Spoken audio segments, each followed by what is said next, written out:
everybody. Welcome to Whiskey and Warstories. This is season 3, episode 9. This is where we talk trauma, leadership, and the real cost of service. No filters, just truth. So let's pour a glass and dive in. What's up, brother? How are you? What's up, Jaime? How's it going? Excellent, man. Welcome to season 3, episode 9. Goes by quick, man. Yeah, it definitely goes by quick. How's everything? How's life? How's everything going? Good. My boy was sick, so I got to stay home with him, day off from work, and kind of unload. And it was a good day. Good, man. Good. Even though we're still responding to emails and texts from work, but it was still a break somehow. Yeah, and I'm also a little bit to blame for that. So I do apologize. I try to refrain from texting and calling you when you're off, but sometimes it gets a little bit difficult. So no, we got to get it handled, man. It's all good. Part of it, right? Yes, sir. Yes, sir. Yeah. Okay, brother. So as is customary, every episode we dedicate to a fallen hero, be it a first responder or a military veteran. And Ryan, this week you have the honor. Yeah, so they're all sad, but this is close to home. It was in a city close to San Diego, happened yesterday. The young lady you see is Officer Lauren Craven. She was struck and killed last night while helping out at the scene of a vehicle collision in La Mesa at the Interstate 8. A car traveling eastbound struck another vehicle and flipped, and then was hit by another oncoming car. Officer Craven stopped at the scene to render aid when she was struck by another vehicle. The driver of the initial crash was also killed. She had only served with La Mesa Police Department for under 2 years. So rest in peace. That was a short tour of duty. Godspeed. Yeah. Cheers, Lauren. Rest in peace. Man, they're always sad, but especially when they're super young looking. You know, what's funny is as I was looking at this picture of her, you know, what's weird is I think I've been in law enforcement long enough now where the young cops, you know, a lot of them in their 20s, right, or mid to late 20s, and actually look at them as like, I mean, I don't have kids, but you know, I look at them as like either like a younger sibling, or if I had kids, like because they look so young, right? Like in this picture, you know, I look like she's just so young, you know, really pretty, just so young, and it's you know, it's always like painful to see that when they're so young. Not that it, you know, makes it any better if you're, you know, older and something happens, but you know, she probably had an amazing career ahead of her, and you know, just cut short by really horrific incident, you know. Yeah, and I think of just her youth. I think of our young cops and us old timers like you and I, Jaime, after 20, 25 years, a certain hardening that kind of goes with the stuff that we see. But at that age that she was, man, just full of life. And I mean, I still love my job, but you know, the young cops have a certain zest for going out every day and making a difference and chasing people. And it just sucks when that flame is extinguished too soon. Yeah, absolutely. So cheers to her. Rest in peace. Cheers. And we'll keep La Mesa Police Department in our prayers. For sure. So what are you sipping on there, Jaime? Yeah, as a toast to Lauren and the La Mesa Police Department, for this week's episode, I chose a new whiskey here, and Hammers. Pretty. Yeah, there it is there. Slow Still. It's a cask bourbon. This one is 112 proof, so this will put a little bit of hair on your chest. I am sipping on it right now. And surprisingly, for 112 proof, it's surprisingly smooth. And I'll read you just what they have here on the back. Cask strength, straight bourbon whiskey, pulled at full strength, straight out of the barrel. Uncut and non-chill filtered to showcase the spirit in its true and bold form. Notes of caramel, maple, and robust deepened oak develop with a gentle spiciness. And this distillery is actually local in San Luis Obispo. So yeah, actually surprisingly very smooth for 112. I would have expected a little bit of bite when I bought it, but so a refined individual like yourself, when it's 112 proof, how do you drink that? I mean, I guess it depends on the level of connoisseur that you are. Most people would probably say, neat in a snifter. I enjoy my bourbon on the rocks, occasionally with a splash of water. But in this particular case, it's just straight up on the rocks there. And it's surprisingly smooth, and it's got about a 45 to $50 price point, depending on where you buy it. So highly recommended. I'll probably tag them in Instagram and just let them know that we dedicated their bottle to Lauren and this episode. So excellent. Awesome. Okay, brother. Without further ado, excited for this week's guest. Want to give us the intro on this fine gentleman? All right, let me jump right into it and give you a little background on him. Sure. So, Deputy Chief Robert William, who's newly promoted to Deputy Chief, has dedicated over 2 decades of service to the Glendale Police Department, beginning as a student volunteer and police cadet. He was sworn in 2003 and rose through the ranks, working a various array of operational and admin assignments. March of 2020, he was promoted to the rank of captain, and in 2025, promoted to deputy chief. His executive leadership includes experience in commanding all of the department's sworn management divisions, where he led key initiatives to expand the department's public safety capabilities.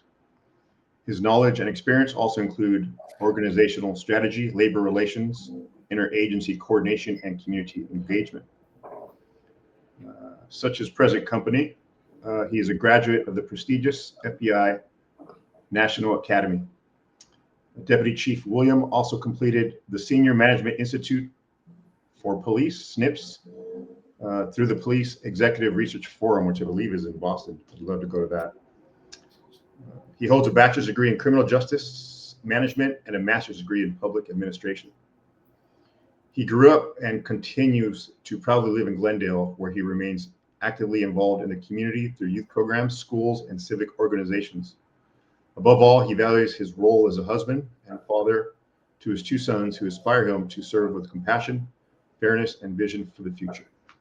So without further ado, let's meet the man of the hour, Deputy Chief Robert William. Sir, how are you? Good. How are you guys? Excellent. Welcome to Whiskey and Warstories. Cheers to you guys. I just got off the clock, but I'm still in my office, so I'm gonna have to drink Pellegrino. All right. Cheers. We had some whiskey in the last month, so I know you could handle yourself. So yeah, Robert and I met through a very dear mutual friend of us, Andrew Jenks. Andrew, I hope you're still in California. I know he's moving soon. Couple more weeks. A couple more weeks. I got to get with him. But Andrew was deputy chief, and I got to meet Robert through command college when we met up for post-class activities when him and his command staff would come over. And honestly, Robert, man, Glendale Police is such a solid department, just kind of a traditional professional department. I'm so impressed by your command staff. Like, you have an amazing chief. And I don't just say that about everybody. I was truly impressed by you guys. Like, you guys, the command staff specifically, I'm talking about, have this bond that I haven't seen. You guys, from what I understand, go to lunch regularly. You guys go to events together. Really shows and tells me that you have a solid department. If you guys are solid from the top, it's going to trickle all the way to the bottom. So welcome, Robert. Welcome. Thank you. Thank you for having me, guys. This is we've been talking about this for a few months. I'm glad that we kind of followed through, and you reached out just a couple of weeks ago, came up with some dates. So I'm happy to be here. Good. What's really interesting, I think, I know that you and Ryan have a previous relationship, friendship.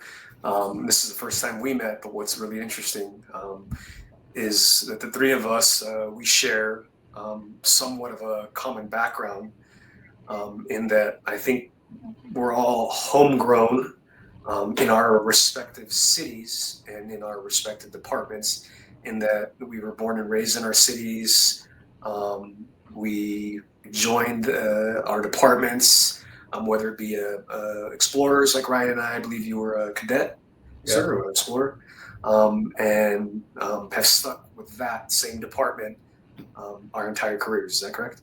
Absolutely, yeah. So yeah, I grew up in Glendale, and I think sometime like in high school, that's probably around the time that I was pretty certain that I wanted to be a cop. And I remember like being around in Glendale, driving around as a 17, 18-year old, and I would see cops and I'd get excited. Like I would admire them. To be honest with you, nothing has changed. Like even today, when I'm driving around in the city and I see our own cops, like I admire those guys. I look up to them. I have so much respect for our folks for what they do every day. And yeah, when I wanted to be a cop, I never thought about any other agency. Never applied anywhere else. I applied with Glendale as a teenager. Started off as a cadet. Actually, started off as just a volunteer, and then I may have been one of the first teenage volunteers for the department. Oh, wow. And then once I went to college, I became a police cadet, and then got hired on pretty young. I turned 21 into police academy, so Oh, been wow. with Glendale ever since. It's been a great department. I want to say there's been ups and downs, but honestly, like for me, it's just been up the whole time. Glendale's been a very good agency.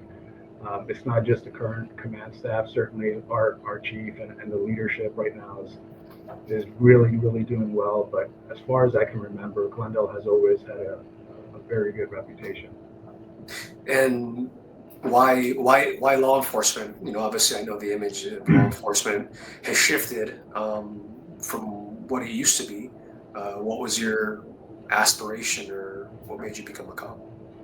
Yeah, I'm not really sure because I don't have anyone in my family that was prior law enforcement. I'm the first in my family to get into this career. I think I was just as a kid for some reason I it was one of those things when as a kid you want to be a cop, like all kids want to be a cop, I think.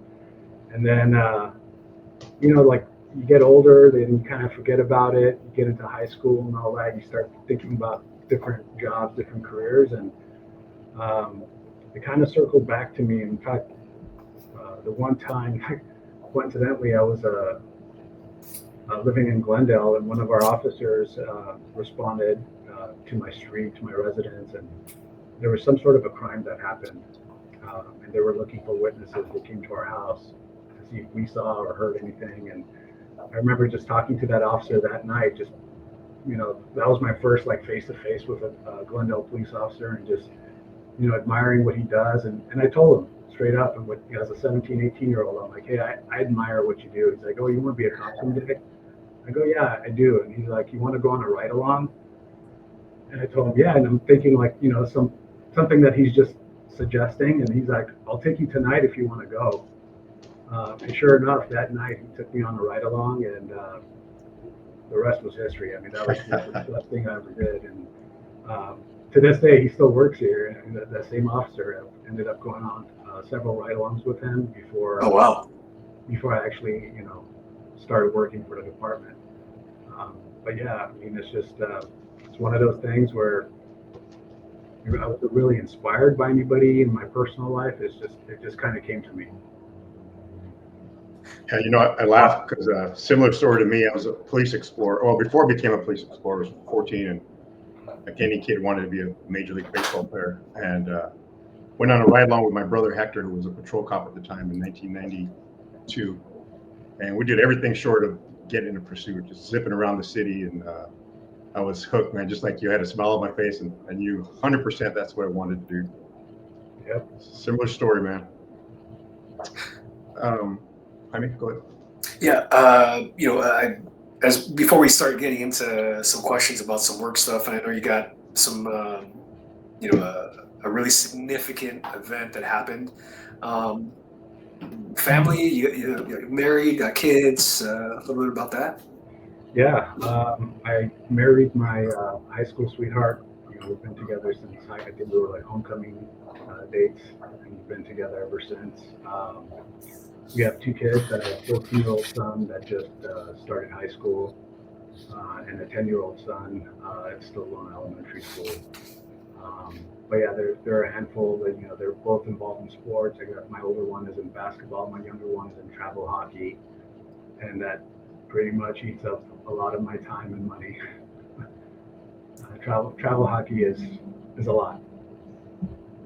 Sure. That's awesome, and it's great to see that there's a balance between the work life, being a deputy chief, which I'm sure at times can be stressful and definitely a significant amount of work, but to also make time for the family and those type of things.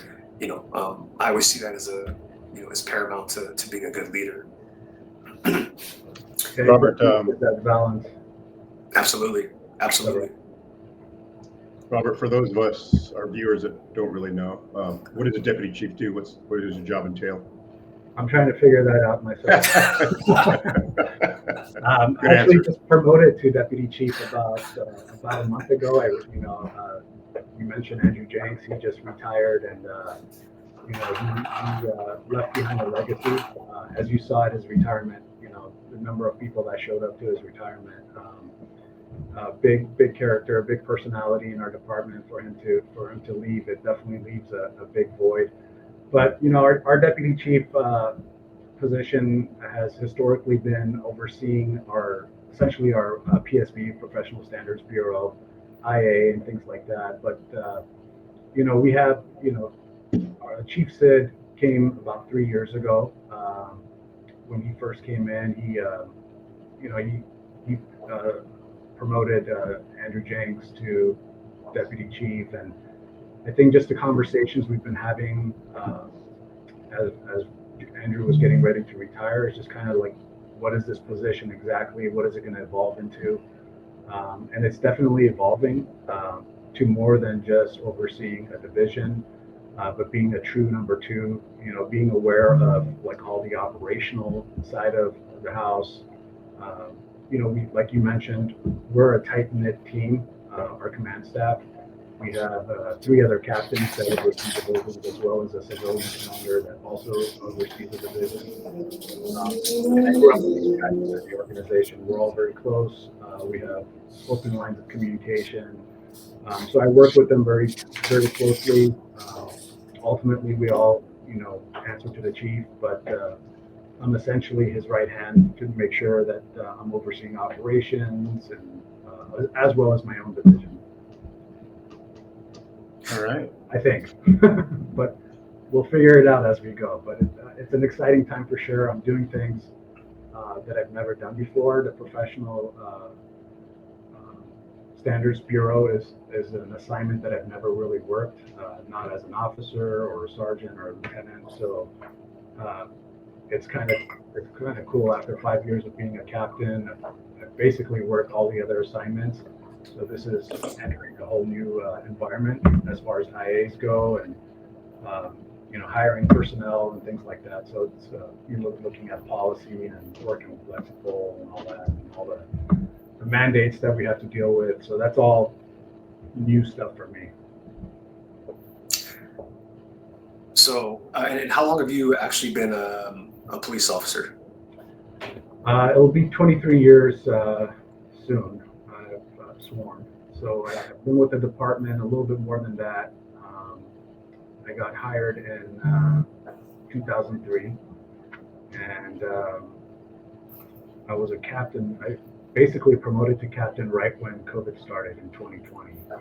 Right before COVID, right before Floyd and everything essentially shut down. That was about the time I became the captain. And quite literally, the first couple of years was just dealing with all the COVID-related issues, civil unrest and those kinds of things. And it wasn't really until Chief Sid came along. By then, it was 2023. Things kind of settled on that end as far as all the issues that came from George Floyd and all the COVID-related issues. And that's when we actually kind of like rolled up our sleeves and started getting back into, doing some traditional police work, Right. assisting him and his transition into the organization, coming from the outside. and just him really just allowing us to be captains and get back to what we signed up to do. I don't think any of us imagined what 2020 would have brought to us. Andrew Jenks and I actually promoted together into the command staff as captains. So it was almost like starting all over again when we got our new chief, and by then a lot of these issues kind of settled down, and we were able to finally start running our divisions and getting back into the action, so to speak. Nice. So curious.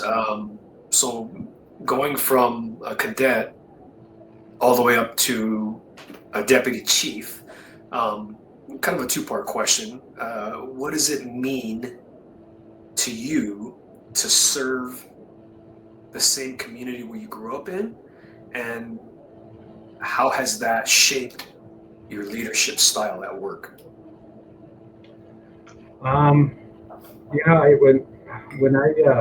It's funny, when I first came into the organization, I didn't know what rank was. I didn't know there was such thing as rank. I mean, I thought everybody was police officer. I thought there was a chief of police and everybody else were just police officers. I never, really thought about, I would have never thought I would be the deputy chief in this organization. When you enter a department, especially as young as I was, you feel so insignificant, so little. It's hard to imagine anything beyond what's in front of you at that point. And I think that's kind of what stayed with me the whole time. I mean, I with every rank, I kind of focused at the moment. I didn't really think too much into the future. It was certainly, I would say that we'll probably get more into this later, but the critical incident that I was involved in was probably a good turning point for me to actually start thinking about the future. Whereas up to that point, I was just, in the moment of just focusing on what I had in front of me. As far as my leadership goes, I mean, like I said, as far as back as I can remember, even way before I was a police officer, I just always totally admired officers and police officers and first responders for what they do. I never had a military background, but even military folks. And so for me, I think like admiring what our people do has kind of shaped my leadership style in the sense that not to sound cliche, but the servant leadership is kind of thinking about our folks first, putting them before us, before myself. Obviously, you don't think about those things when you're a young officer. You're constantly thinking about me, and then as you step into the rank and you promote up, like I think the higher you go, as you guys could attest, that you spend more time thinking about your officers and the courage that they have and what they have to deal with. And I think about all the stuff they have to do, the things that I never had to worry about. Even the simple things like body worn camera and RIPA and all these other things that they have to do, all these mandates. Right.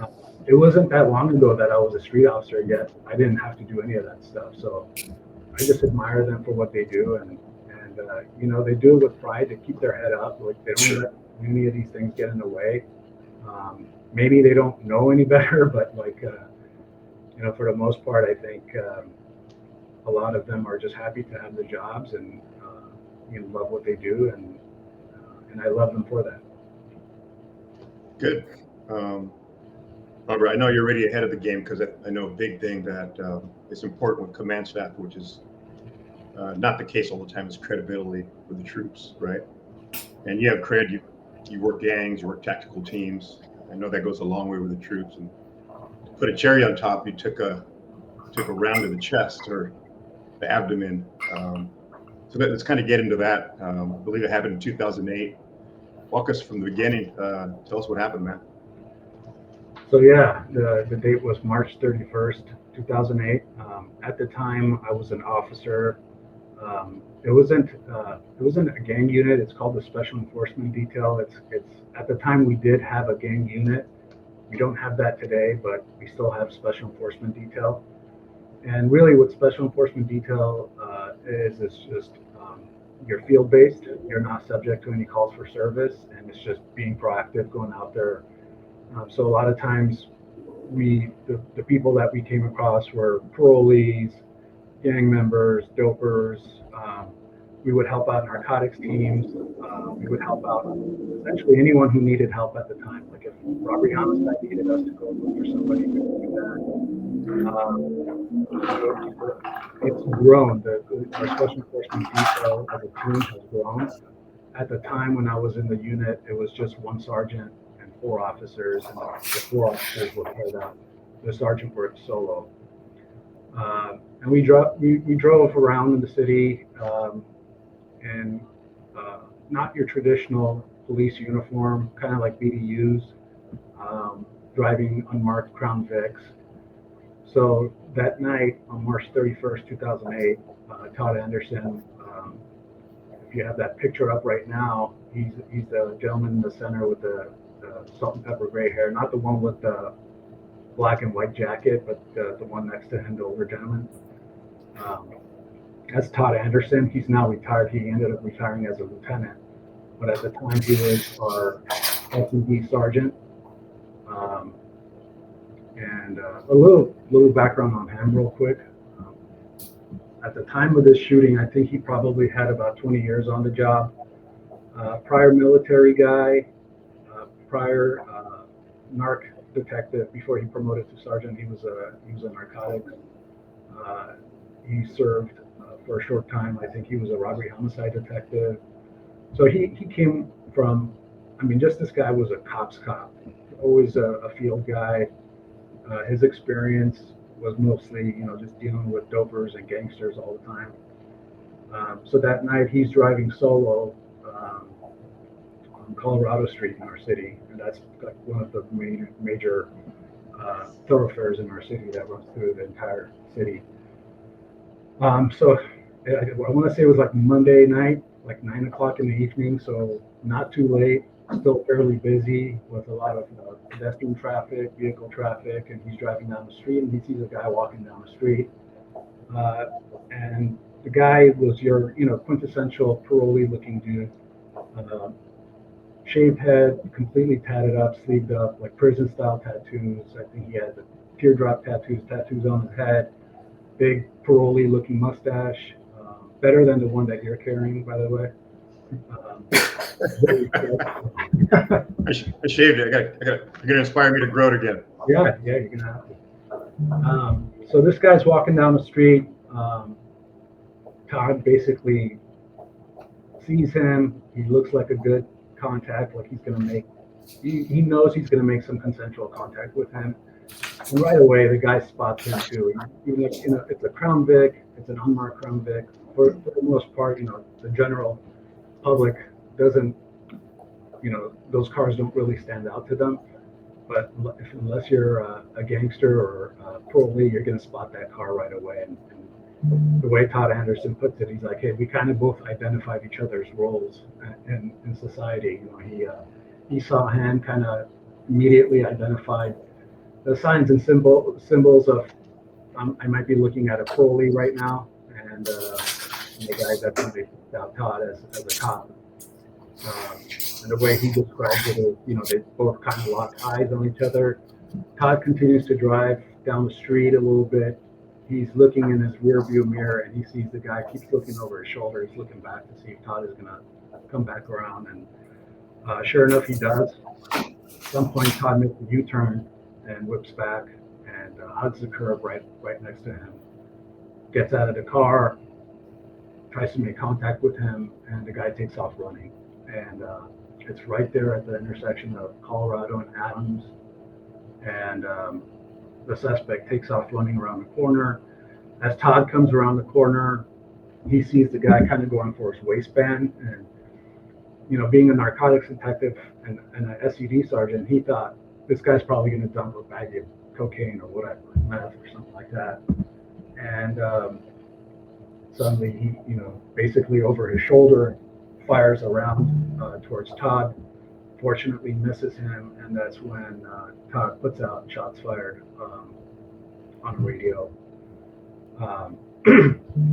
He was pretty familiar with that area. He had worked a homicide case at a house nearby, so he was very familiar with what streets were going to be up next, smaller residential areas. And as he put out the perimeter, I was nearby. Um, yeah, you have the picture up. So as I was responding, one of our officers took up this corner right here, this picture that you see. It's like actually Chevy Chase and Elk. So where the original shooting happened to where this is a fairly large area. There's probably the equivalent of like 3 to 4 football fields in between. So it's a very large containment. The officer that was standing here was certain that he's probably nowhere near where the suspect was. But at some point, some old lady comes up to him and says, "Hey, I think there's a guy in those bushes, and it's the bushes that you're looking at right now in the picture." So that officer puts it over the radio and says, "Hey, I might have a suspect in the bushes near me, Chevy Chase and Elk." Maybe about a minute later, I was one of the first officers to arrive on scene. Actually, the way this photo is taken right now, whoever the photographer was, this would be my vantage point from what you're seeing. And we were using a car. What you don't see is there's a car to the left that we were using as cover. And unbeknownst to us, the suspect was directly in the center of the photo where the bushes are by the sidewalk, hidden in the bushes. And he must have heard us talking. He must have heard that, we're talking about the bushes. And right away, he just popped up right out in the middle of those bushes, about 20, 25 feet away from me. And he fired 3 rounds in our direction. As I mentioned, it was like 9 o'clock at night. So this whole area, by the time all the sirens and everything, so a lot of folks in this residential area had already come out. So in our backdrop, there was, families standing around watching. And this guy fired 3 rounds, and standing between him and those bystanders was the 3 of us, 3 officers. And so one of those rounds hits me right in the center of the chest right away. To this day, we don't know what happened to the rest of the rounds that he fired. But at that point, it turns into a running gun battle. He starts running up that sidewalk from the previous picture towards kind of in a northbound direction. And this vehicle that you see is one of the sergeants who's now retired, Mike Toledo. Mike Toledo kind of pulls into this driveway, essentially cutting him off, not realizing there's this running gun battle happening at the same time. And as the suspect is running towards Mike Toledo, he starts firing rounds towards Mike into this car. Fortunately, missing Mike, but Mike was able to, get out, run around this car, and now he's engaged in gunfire with the suspect, with us chasing him. This is the front. The picture that you're looking at right now, that's the front of his car, his windshield. Those are actually Mike's rounds firing outward towards the suspect. At some point, the suspect was shot. He was still alive, but he had fallen essentially right in front of this car in the driveway of a business. Going back, as I mentioned, I knew I got hit right away. I heard the round hit my chest. Now let me back up a little bit. Yeah, that's the best. So about 2 months, probably like 2 months before this shooting, a couple of things happened that's important to talk about. The first one is Todd Anderson. As I mentioned, he's a big military guy. I have no military background, but he was an active reserve up to that point. And he talked about Dave Grossman. You guys know who that is? Have you guys heard of him? Who's that? I'm sorry. Dave Grossman. Yes. Yeah, Lieutenant Colonel Dave Grossman. Yep, that's right. Yeah. So he's written a few books, and about 2 months before this shooting, he was doing a talk on a military base where Todd was from, where he was stationed. So he took the entire SED team to listen to Lieutenant Colonel Dave Grossman talk about kind of like the warrior mindset, this book that he had written about on combat. And I'll be honest with you guys, I wasn't really interested in that kind of stuff. Like it doesn't really impress me much. But he got into this whole thing talking about in Vietnam and in combat, where soldiers like what's their mindset when they get involved in a shooting. And one of the things that stood out to me in that lecture was he had talked about essentially during combat when soldiers are shot, even if it's a lethal shot, they have like 40 seconds of fight left in them to basically finish the job, get back into the fight, not to give up, as long as it's not a deadly shot in the head or something like that, that essentially they have 40 seconds of fight left in them, and that 40 seconds of fight could make the difference of saving your partners and things like that. So that happened about 2 months before, and I'll explain why that's important. The other thing that was interesting that happened was at that point in my career, I had about 5 or 6 years on the job, and the vest that I had bought, the one that I was wearing up to that point, not this one exactly, but the one before this was the one that I got basically when I was in the police academy. And the manufacturer said it's only good for 5 years. And so around that time, our department had a grant program to get new vests. And this company, PACA, which we've never heard of before, I don't even know if they still exist or not. They were basically offering those vests with a grant money that was covering most of it, and all I had to do is pay like $200 extra out of pocket or something like that. So I was one of the very few officers that took advantage of that and got the PACA bulletproof vest. And one of my partners in SED, he was constantly making fun of me, calling me a cheap bastard for settling for something. PACA, what is that? Like, is that even real? It's cardboard. Joking around. So in that split second when I got shot, two things ran across my mind.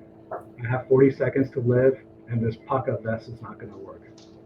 Or it went through. I felt like for sure I was going to die. And it's this weird thing that you go through where suddenly you feel like you're going to be the answer to this problem. You're going to solve this problem. I forgot the fact that there's officers around me that are involved in this shooting. And I was just so determined to basically catch this guy and kill him.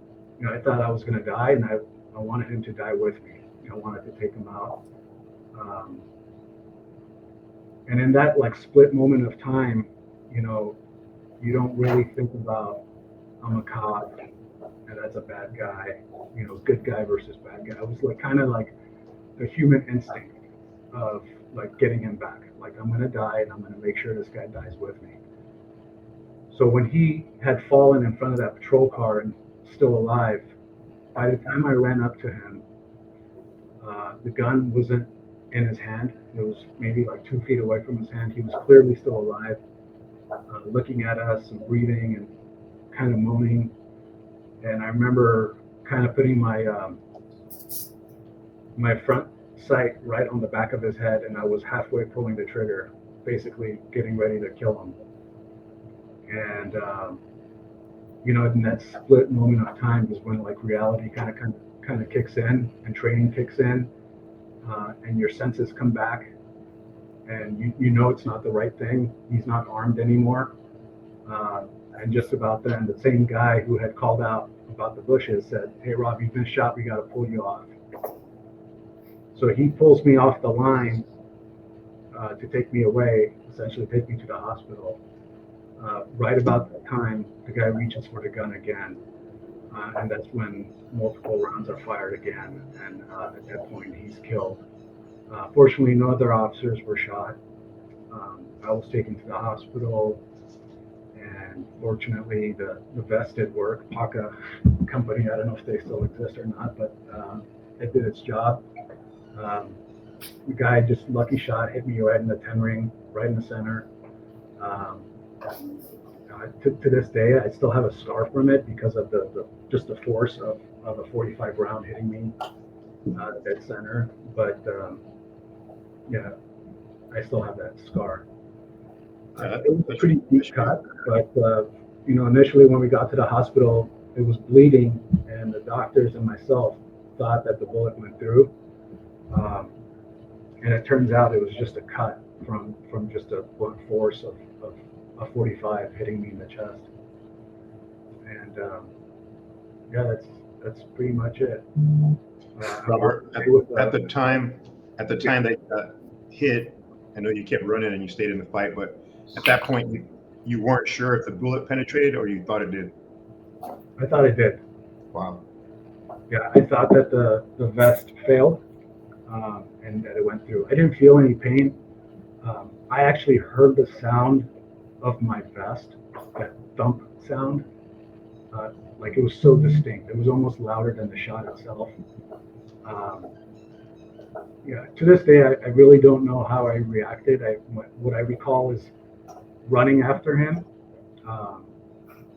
And there were other officers, by the way. It wasn't just me out there. It was probably a total of 7 officers on scene at that point when the shooting started.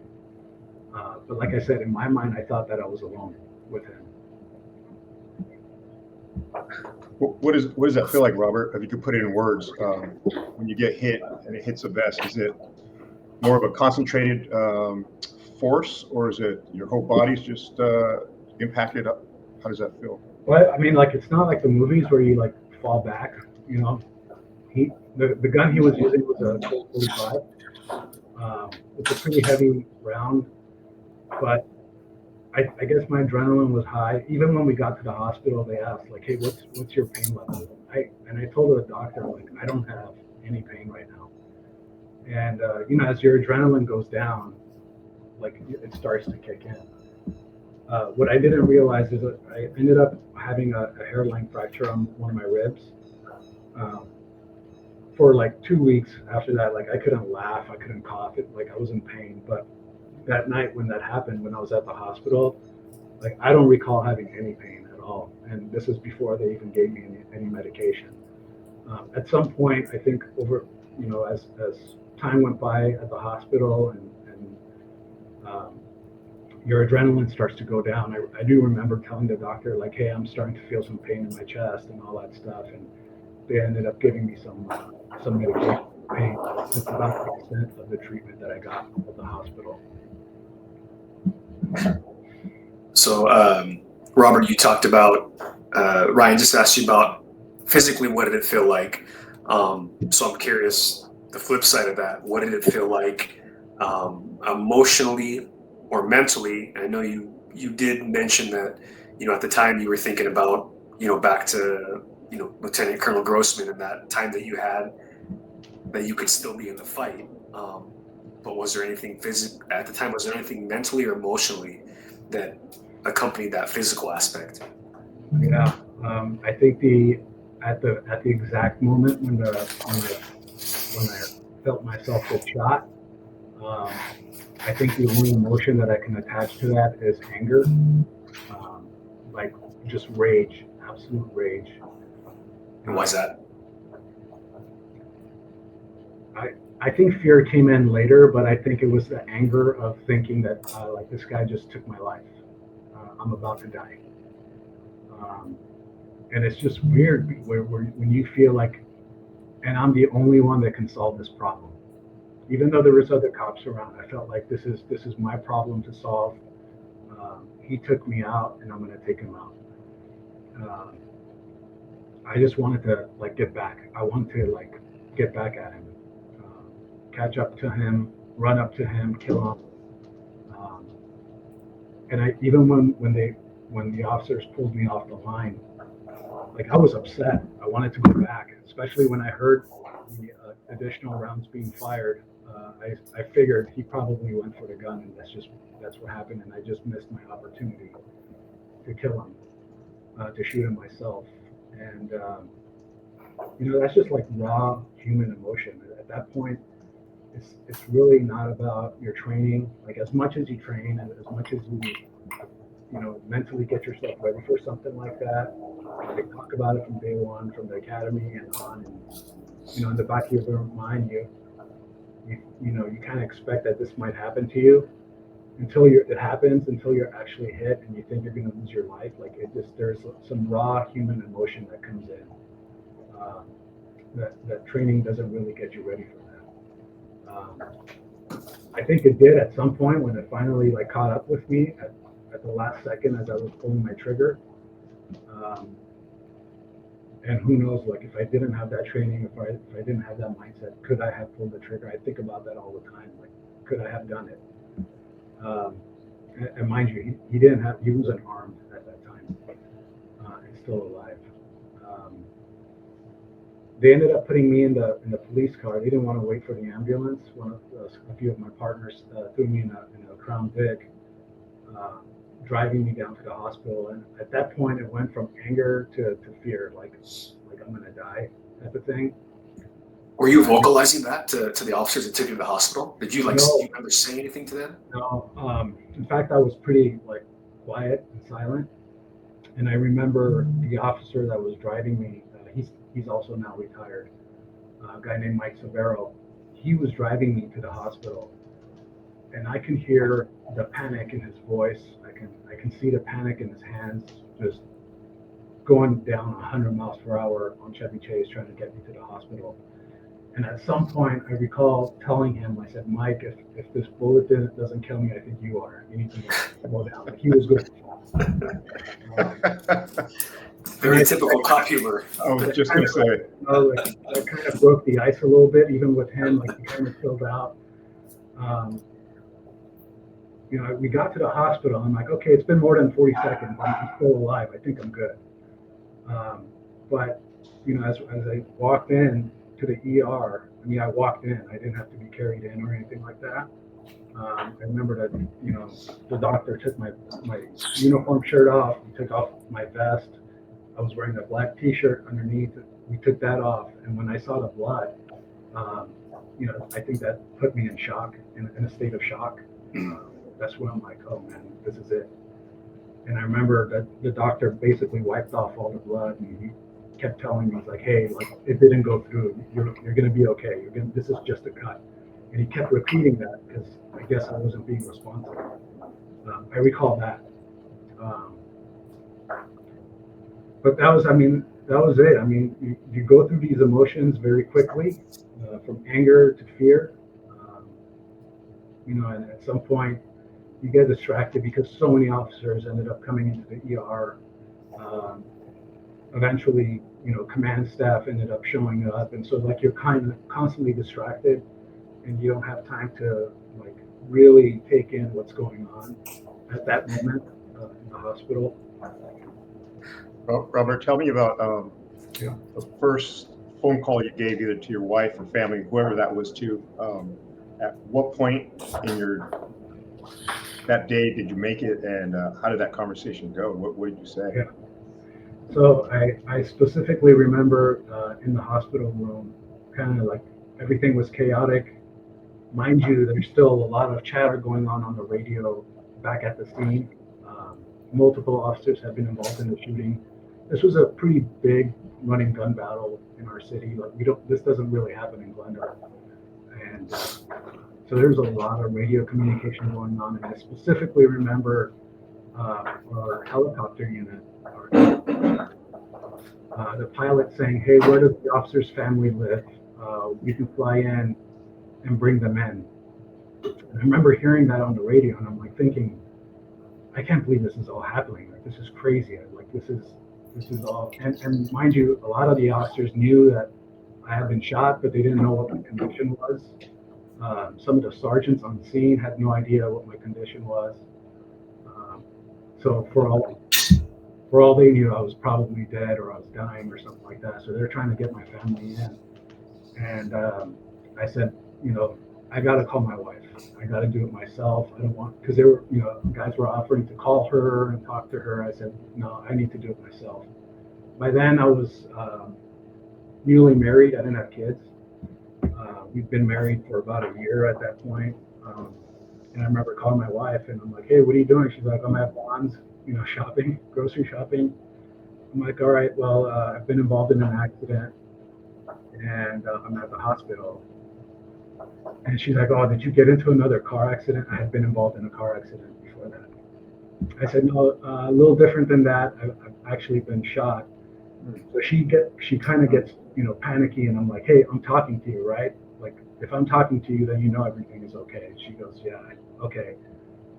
She goes, well, where are you? I'm like, just go home, and the officers will come and pick you up. And one of my partners ended up going to pick her up. What I didn't know is, and, he gets there. I had calmed her down by telling her, talking to her on the phone and everything. The officer who went to pick her up had no idea what my condition was. So he picks her up and he basically ends up rolling code 3 all the way to the hospital. And she's trying to put 2 and 2 together, trying to figure out what's going on. And the second call that I made at the hospital was to my mom. I called my mom and I said, hey, I know you guys watched the news at 10 o'clock. You're going to hear that there was a shooting in Glendale. Just want to let you know everyone's okay. The officer that got hit is okay. I'm at the hospital with the officer. He's going to be fine. I don't want to tell her that it was me, because even if I told her over the phone it's me, but I'm okay, like, that's a mom. That's a whole different story, right? So I'm like, I basically lied to her and said, it's not me, it's another officer, but he's going to be fine. It wasn't until like 2 days later I actually went to her house and it was actually me that got shot. Oh man, That's something that I would exactly do as well. So I can totally sympathize with you there. It's funny when you talk about calling your wife. It actually gives me the chills, because I could see how how emotional and that could become. I'm really curious. So between the three of us, I'd say that we have approximately close to 70 years of law enforcement experience, give or take 65 to 70 years between the three of us. And I think that we could all agree that mental health and wellness in 2008 is not the same what our mental health and our wellness is today in 2025. With that being said, looking back on this incident, do you think there was anything that you needed that you didn't get at the time? And if so, what would that have been? I think you're absolutely right in the sense that it's just the stigma around getting help was still very much around at that time. The department did mandate me to go see a psychologist. Probably 2 days after my shooting. Hey, if you want to come back to work, you gotta go see this guy.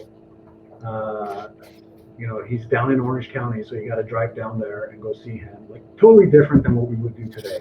100%, night and day. But I actually had to drive down to see this guy, on my own time and everything. But I felt like I just had to do that to get cleared to come back to work. And I remember going down to Orange County and meeting with a psychologist who was an ex-cop himself. And he himself had been involved in the shooting. And it was just kind of like sharing war stories together real quickly. And he asked if I was good. I said, yeah, I'm good. And he basically cleared me to go back to work. And that was about the extent of it. Never had any kind of peer support. Obviously right now we have a very robust peer support program. We would never send an officer a distance to go see help, to get help. We would make all kinds of accommodations for them today. But the thing is that the reality is that I didn't really experience any emotional trauma for like 5 years after that shooting. Even if I tried, I didn't have a single dream or a nightmare or anything like that until about 5 years after the shooting, when it finally kind of caught up with me. And by then, who am I to go? I'm not going to go tell the department hey, I'm having issues. Right. I want to see a therapist or something like that. I think that it's just different now. Just today we were having a conversation with our command staff about, exploring the idea of mandatory check-ins with a therapist, just making it mandatory for cops. Um, Hoping that some guys are not willing to do it themselves. So, but if we create the opportunity to so-called force them to go see a therapist, that might lead to something good for them. But perhaps if I had that, I guess after the shooting, it would have been a good thing to have, um, because I had to do it on my own. Like I said, about 5 years after the shooting, it really hit me hard. So I'm going to ask you a question before I get to why it took so long. What would you tell if you had the opportunity to tell your younger version of yourself some advice regarding that shooting or something? What would you tell the younger version of yourself, knowing what you know now? I probably would have, even though I wasn't having any kind of PTSD related symptoms or anything like that in the beginning years after the incident, I probably would have gone to see help. Just check in, just have a conversation, because when it finally did catch up with me, it was very unexpected, and I wasn't sure how to deal with it. So you said it took about 5 years before you started having, what we'd call trauma or PTSD. So in 2008, and then we're talking 5 years later, 2013. And in 2013, I would say that we probably made some advances with regards to wellness and mental health, but certainly nowhere in the arena of where we are today. Was there a specific incident that caused that trigger? Yeah, that triggered that PTSD to sort of come up. Yeah. Well, 5 years later, I have a kid now. I have my first son, and I had been promoted to sergeant. I'd been on as a sergeant for about a year, and we had a call for service regarding a man with a gun at Chevy Chase and Elk, and I was the first one there. Exactly where those bushes are. I'm standing there by myself with this guy that is basically potentially armed. It turns out he wasn't. But that just brought back memories. And from that point on is when the dreams start to kick in, the nightmares, the anxiety. I kept having this like revolving dream where typical, like back in the incident again, dealing with the same suspect, and we're involved in a shooting, except it's just me and him this time. There's no officers around, and he's shooting at me, but he's missing. He doesn't hit me, and I'm trying to shoot back, but the trigger is too heavy, and I can't pull the trigger. Or if I did pull the trigger, the bullet will come out and fall on the ground. So that I kept having those dreams shortly after the second incident as a sergeant. Did those dreams, or the trauma, you can call it what it is, did that have any effect on your personal and or professional life? And if so, can you talk about that? Yeah. I mean, real briefly, I'll tell you in my personal life, I started to creating space between myself and my, at that point, my newborn son and my wife. Just wanted a lot more alone time, creating separation. At work, I mean, a ton of anxiety. And I would get super nervous going to work. I remember I would get to the police station at the beginning of my shift, and I'd just sit in the car and just like breathing heavy. I don't know why, like almost like as if I just got done running a 10K. And I'm like, what? I was kind of confused, like what's going on? I wasn't putting two and two together, like I'm having PTSD from my shooting, but just like this like overwhelming anxiety, like something bad is going to happen. And it was just like beginning of every shift. Once I started my shift, I was fine and everything was okay. But just like the anxiety building up to the beginning of every shift, it was just becoming intense, and then I would go home and I would just shut down, just completely shut down. I wouldn't help out with a newborn kid in the house or any of that stuff. I was just like, basically, I mean, it didn't help. I was also a graveyard sergeant, so kind of a zombie to begin with. And then on top of that, I just checked out. Did you know what it was at the time No, that you were experiencing? At what point did you tell yourself, I'm not okay? um, I don't remember exactly what it was, but um, my wife was probably the one that pushed me to go see a therapist. Um, I think we had one at the time in our department. Older gentleman, I forget his name now, but he was like kind of like this psychologist that was around that worked with our CNT team once in a while here and there, and guys would reach out. And actually, um, I, funny enough, it was Andrew Jenks that kind of like opened up that door without knowing that he did. Andrew Jenks was also a sergeant at the time, and he had just gone to a call for service regarding a teenage girl that hung herself. And it hit him hard because he had a teenage daughter about the same age. Um, and I remember talking to him, and he's like, "Man, that that suicide that I had the other day." I'm like, "Yeah." He goes, "That really effed me up." I'm like, "Well, what'd you do about it?" He goes, "Well, I went and saw a therapist." I'm like, "Oh, you did? Like somebody made you do that?" He goes, No, I did it on my own." And mind you, like Andrew Jenks was, not significantly, but at least like 10 years older than I am, if not more, a little more. But he's kind of like mature, and he's looking at it very differently. He's like, "No, I went because I realized I need to get help." And this is the first time I'm hearing an officer kind of normalize it, like it's like just brushing away the stigma. And that's when it kind of like a light bulb went off. Like maybe I need to see somebody. Like I don't know what's going on. It could be related to the shooting.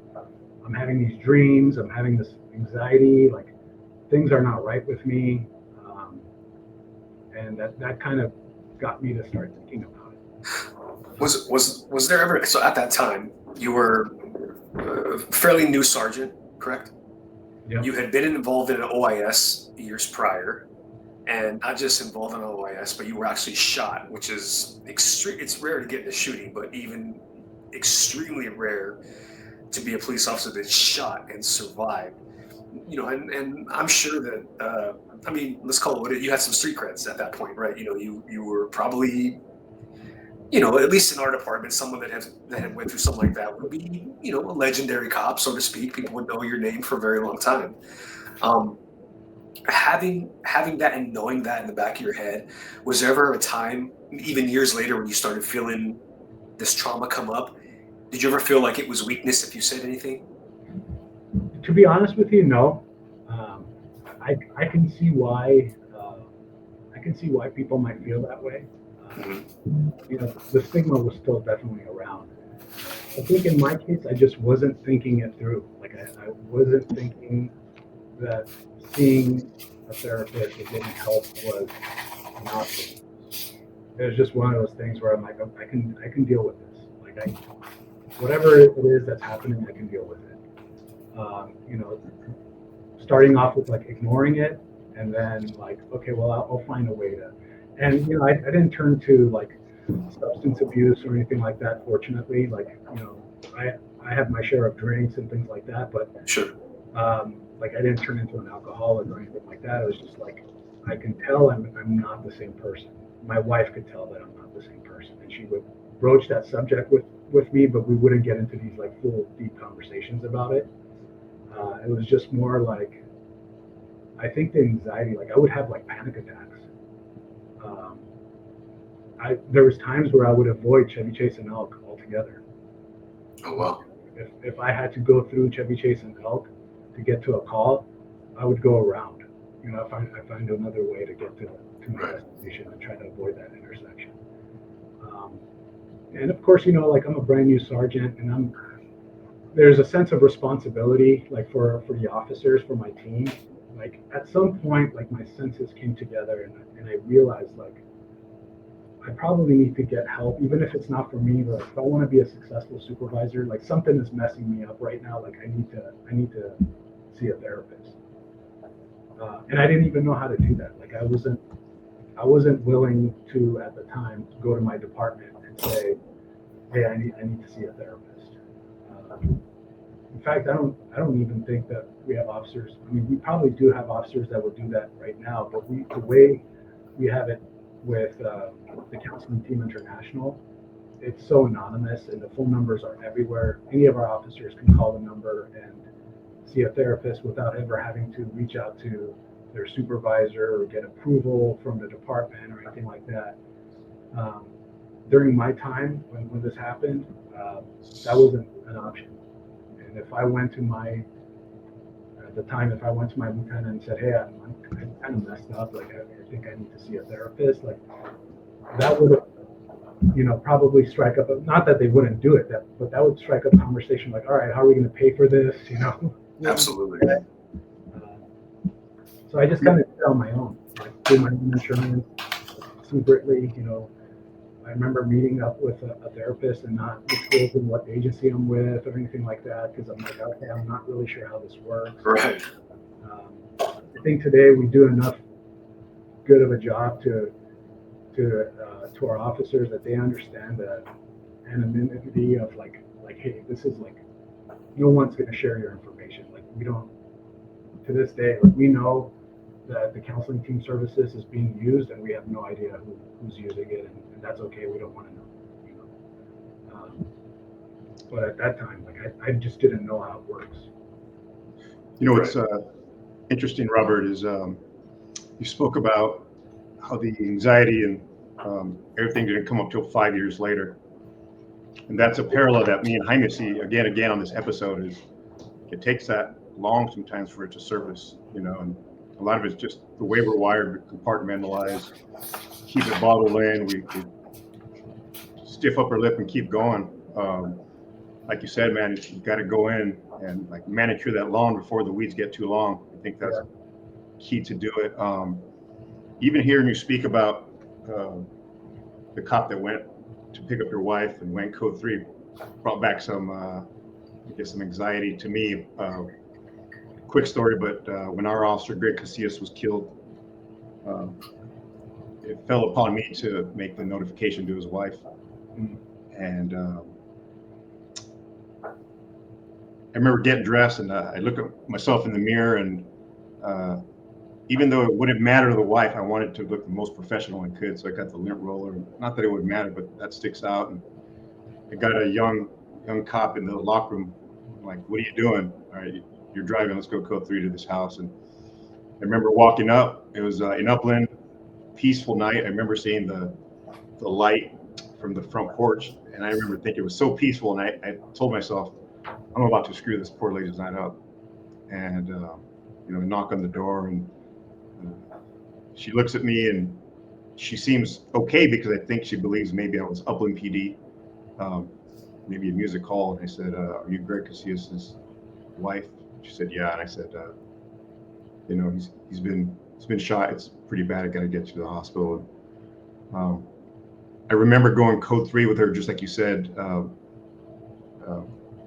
the officer did with your wife, and just the emotions that I was going through. And I also had, when we got to the hospital, I had to even worse than telling his wife, had to cold call Casillas' mom and tell her that her son had been killed. And that was even worse to me than telling the wife in person. And I think maybe because the wife had at least milliseconds to process it slowly, right? Opening the door, seeing the cop. Right. But the mom, I literally cold called her. "Hi, this is Sergeant Rodriguez, Pomona Police." But yeah, see, those feelings are coming up now. Yeah. This was in 2018, just hearing you talk. But very important for people listening out there.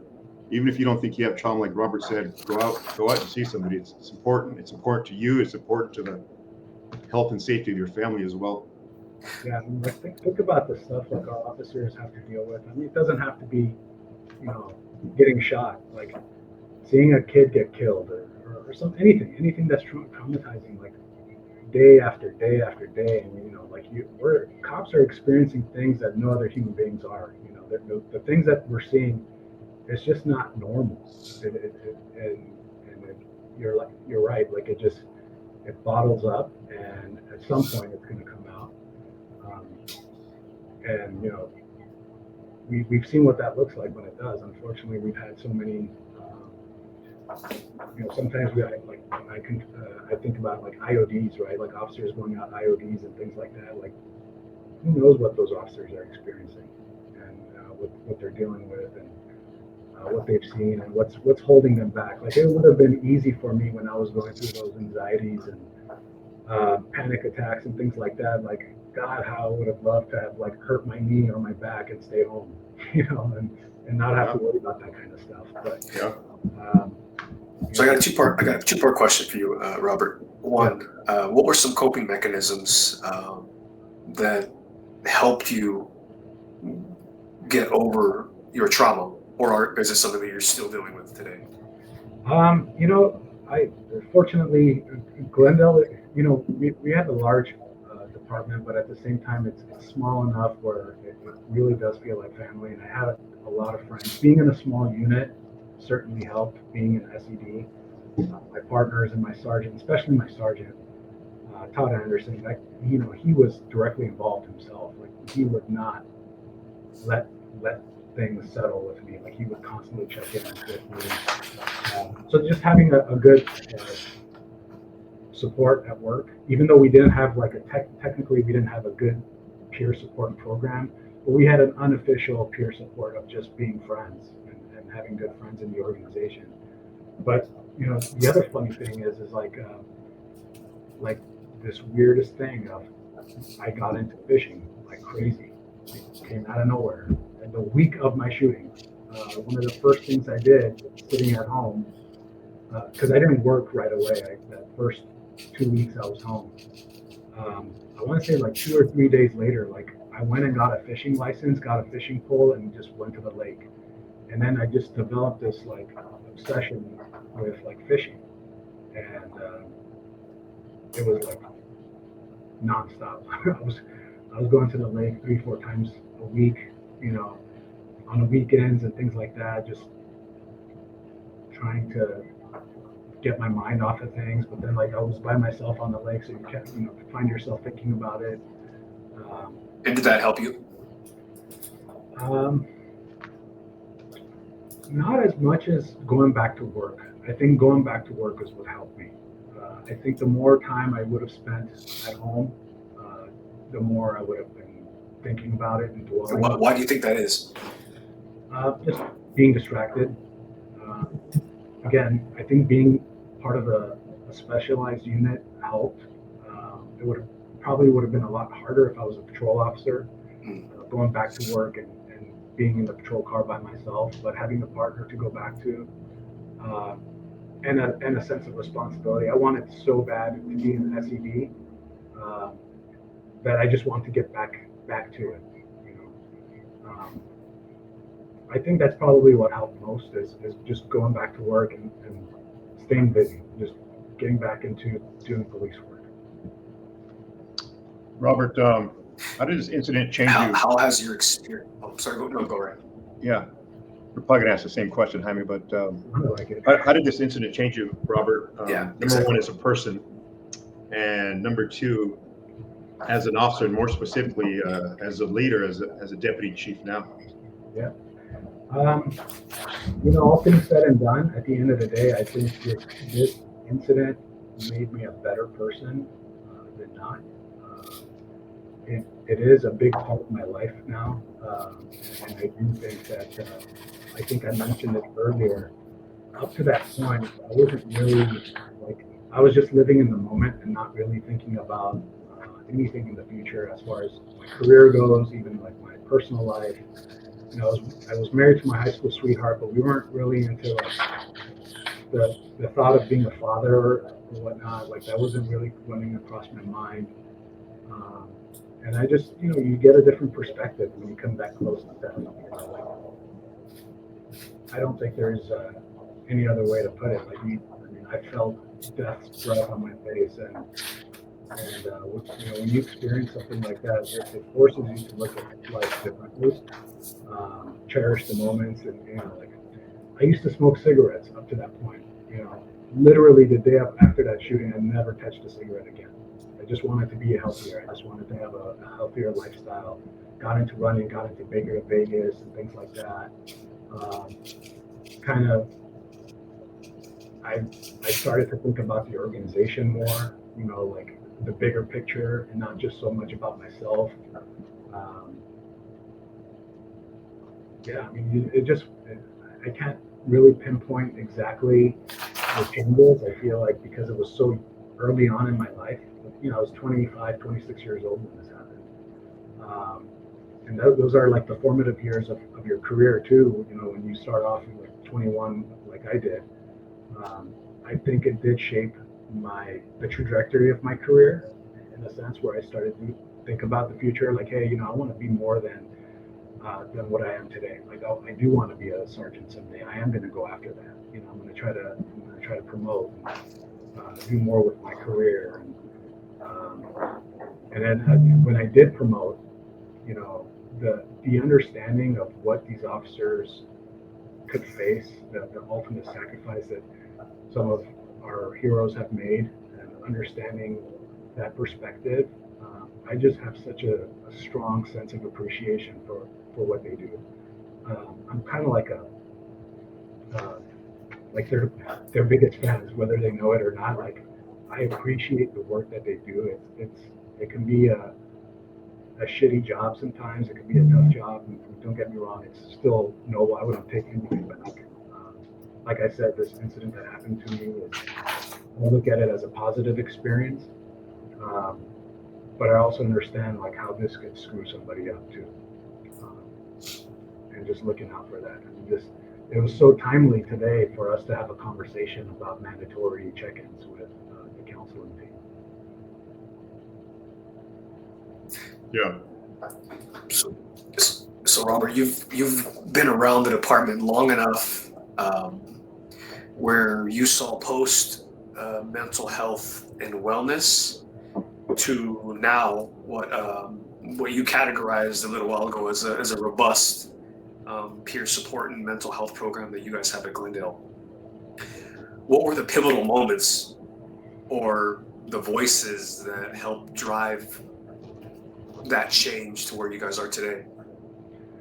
Um, well, in my short time of being on the job, within the first 20 years, in my department specifically, at least 3 of our colleagues have committed suicide.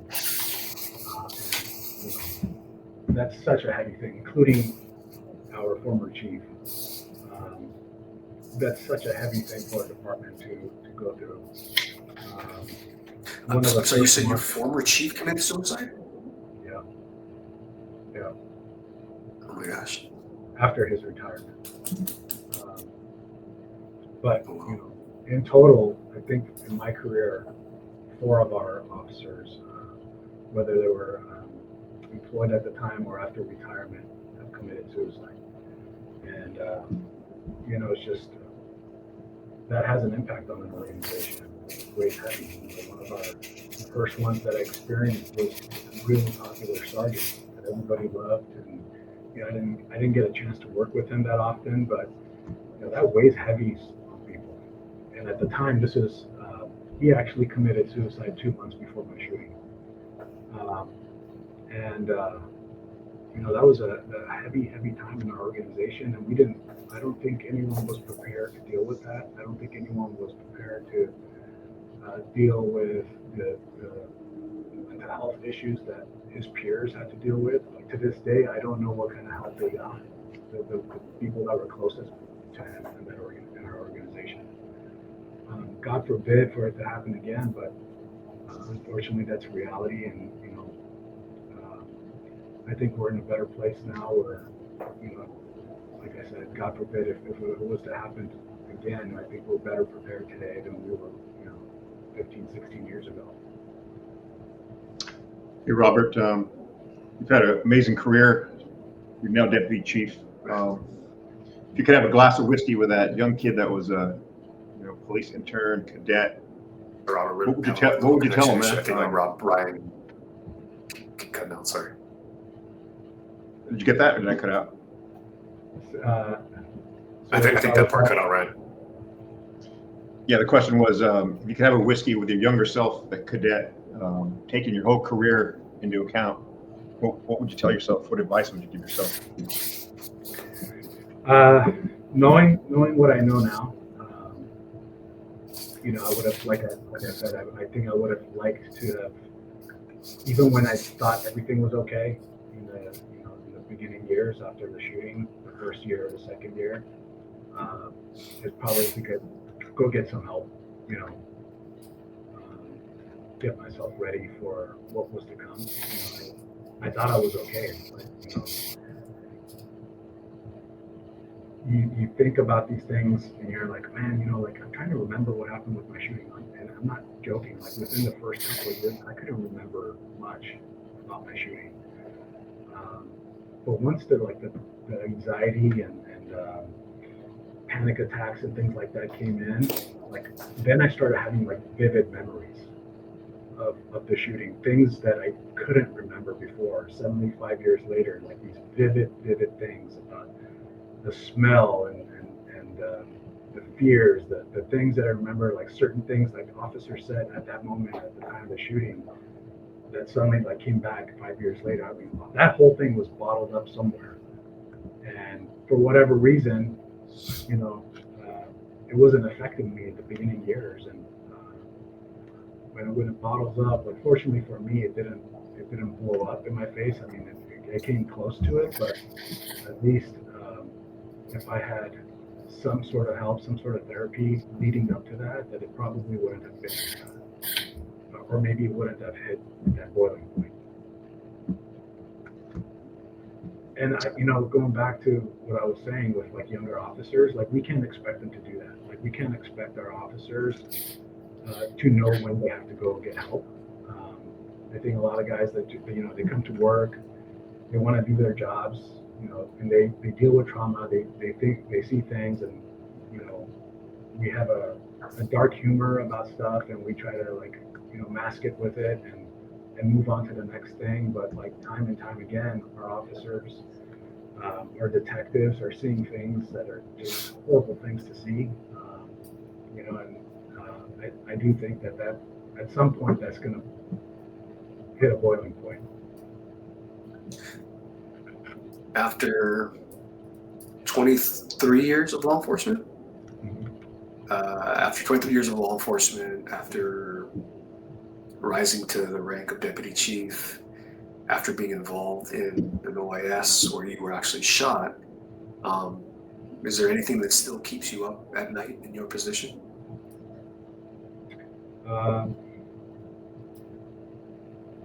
Well, if I have to think about it, obviously, once in a while, I'm listening to the radio on my drive home.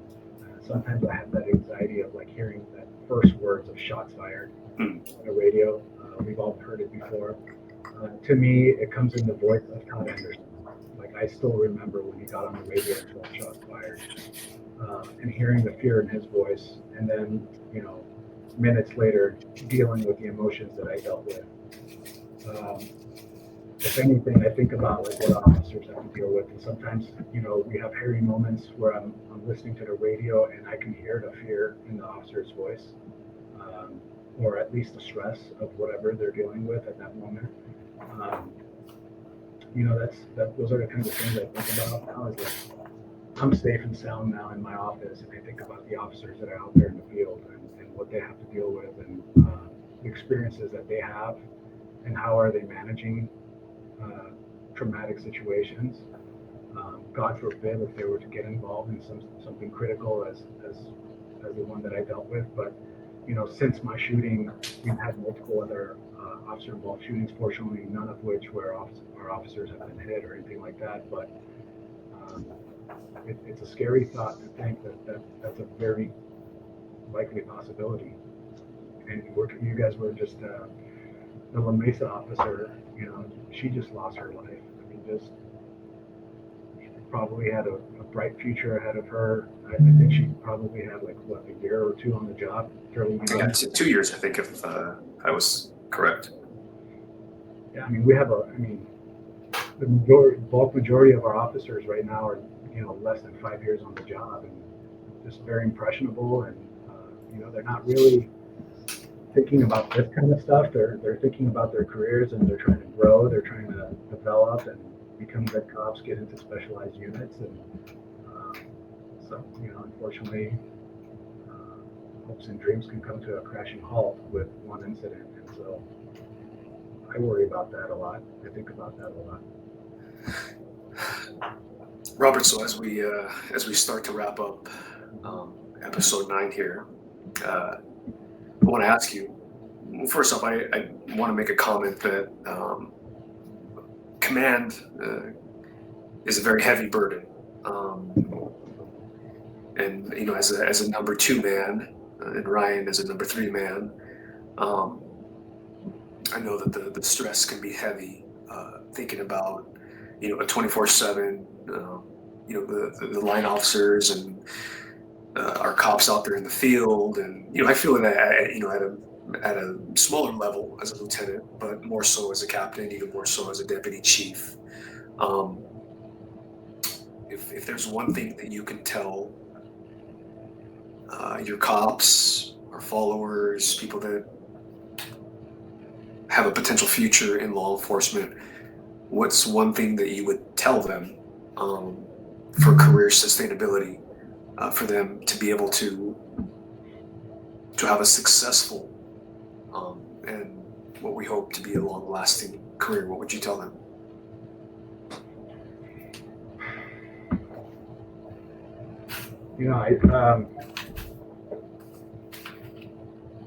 Not to sound cliche, but be careful. I mean, that's I can't put any. I mean, for just work sustainability, not just the officer safety aspect of it, but just having a healthy career. Um, Being careful and comes in so many different ways. Not just your officer safety tactics out there in the field, but being careful of your mental health, checking in. Doing, like, if you're going to go see a dentist twice a year, and you're going to go do a checkup with your doctor, do some blood work once a year, go in a therapist once a year. Go see somebody, talk to somebody, talk to your coworkers, and even if it's just regular stuff, it doesn't have to be it doesn't have to be deep conversations every single time, but just kind of like talking out things that you have experienced, whether it's you got beef with your sergeant or command staff or the chief or whoever, or you have issues that you're dealing with from like the field perspective. Like, it's healthy to talk it out and get it off your chest. Um, you know, it, it's a hard job. We all know it. It's not just the officer safety issues out on the streets. It's the stress of like the internal stuff too. Um, it doesn't help with all these mandates and everything else that carries a heavy burden on officers. Today's environment with you're constantly being criticized over 20-second video of what you did versus a full context and things like that. And it's a lot. It's a lot for officers to carry. It's a lot, definitely a lot more than the three of us did when we were young officers. And so I think the best way to kind of deal with those issues is to have a balance. To not let things bottled up. If you have an issue internally, if you have an issue that you up with out in the field, to talk to your peers. At the very least, if you're not going to see a therapist, talk to your peers. And almost all departments now have a peer support to take advantage of that. Excellent advice. Excellent closing words. Ryan, any thoughts or any closing comments here that you want to share? Robert spoke about some natural human emotion he had after his incident. I think it's worth kind of discussing a little bit more. Some comments. you talked about pure anger and wanting revenge, right? Yeah. I think we've all been there, and people need to realize that we're humans. That's kind of what separates us from them, is we feel those raw emotions just like them, but do we act on it? You know, you talked about almost squeezing the trigger, and I'm sure everything went in your mind, from the morality of it, repercussions to your family, and in that moment you decided not to. That's what separates us from the bad guy, right? The reasoning, that logic, that great decision making. So great point. Very raw emotion that you display there, I think would be helpful for people. Hey, this is normal.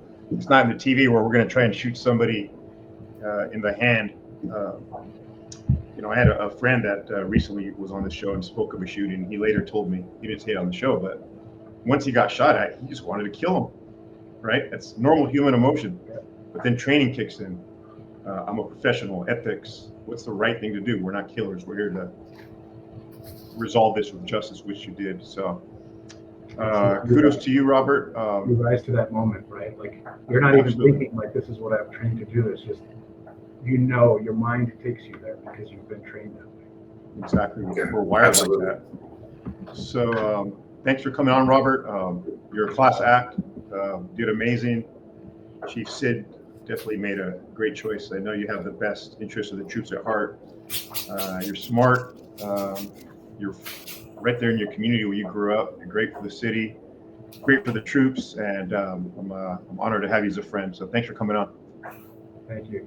Thank you, guys. I really appreciate it. It's never easy to talk about these things, but hopefully it's you know, to our officers, your audience. I'm sure a lot of them are cops, first responders, listen to this stuff, and if it resonates with even one person to do something, then all this is worth it. Yeah. Thank you, Jaime, you have any closing thoughts for us? I do. Couple points I want to hit on as we close this up. You know, Robert, what you just said a second ago, you hit it right on the head. It's never easy to talk about these things, especially the things that kind of make us a little bit vulnerable, right? We talk about emotions and how we felt. And historically, I think those things, the old school cops, it might be perceived as weakness, right? We've come light years away from that type of thinking. And, you know, for a deputy chief to be on and talk about these things, you know, that just, it goes to show, you know, for the rest of the folks that you lead, that that it isn't weakness, right? It's actually strength to be able to talk about these things, and to heal and to be resilient, right?